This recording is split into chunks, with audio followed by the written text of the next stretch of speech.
name is Alyssa Pajoli. I'm a life leadership connection coach, and today we're going to talk about habits. We're continuing on with the compound effect. Again, it's been a few weeks. If you've not bought this book, please do. It's game-changing. I promise. When it comes to habits, really taking ownership of we are what we repeatedly do. Something that he writes about is psychologist studies reveal that 95% of everything we feel, think, do, and achieve is a result of a learned habit. We're born with instincts, of course, but no habits at all. Our habits and routines are what allow us to keep minimal conscious energy for everyday tasks. They help keep us sane and enable us to handle most situations reasonably well. So habits can be helpful as long as they're good habits. That's the most important thing. And he talks about CEOs, superstars, all the really successful people in the world don't necessarily know more or have more. The thing that is the differentiator is they all have really good habits. They are disciplined and committed to good habits. So one of the things that he suggested is understanding the gravity of a habit.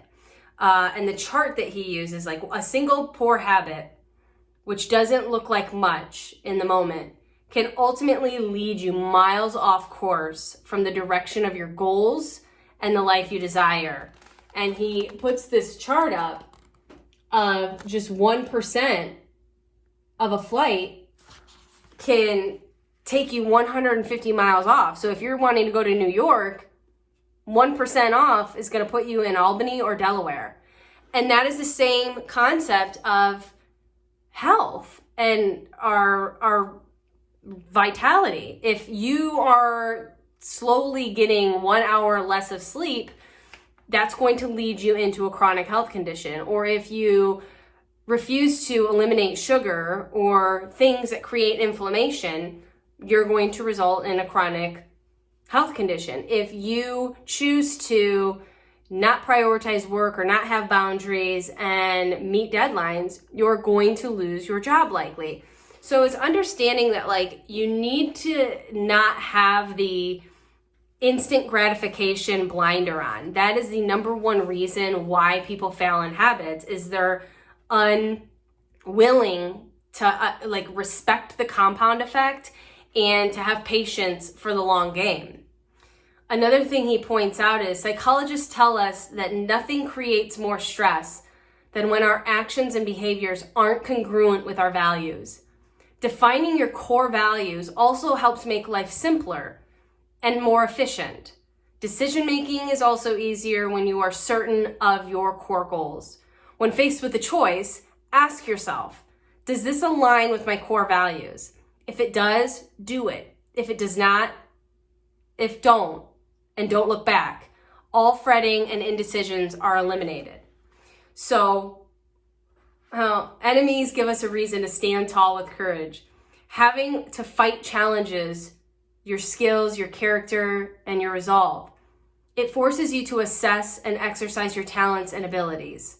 Without motivating fight, we can become fat and lazy. We lose our strength and purpose.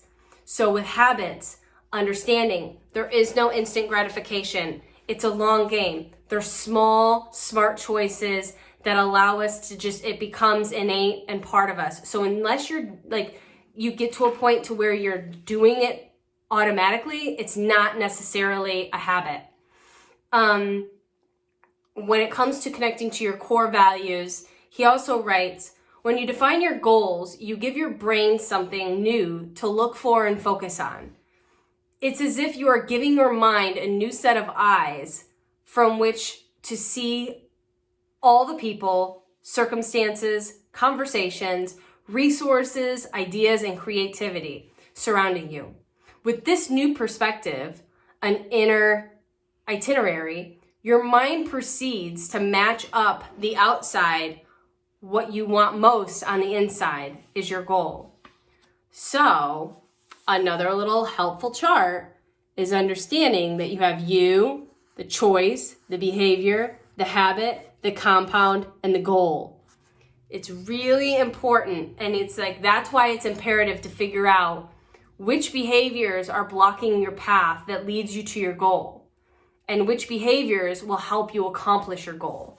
So get clear on your choices, identify your behaviors, what are your core values, what are your goals, and based on that, what behaviors do you need to either eliminate, create, or modify?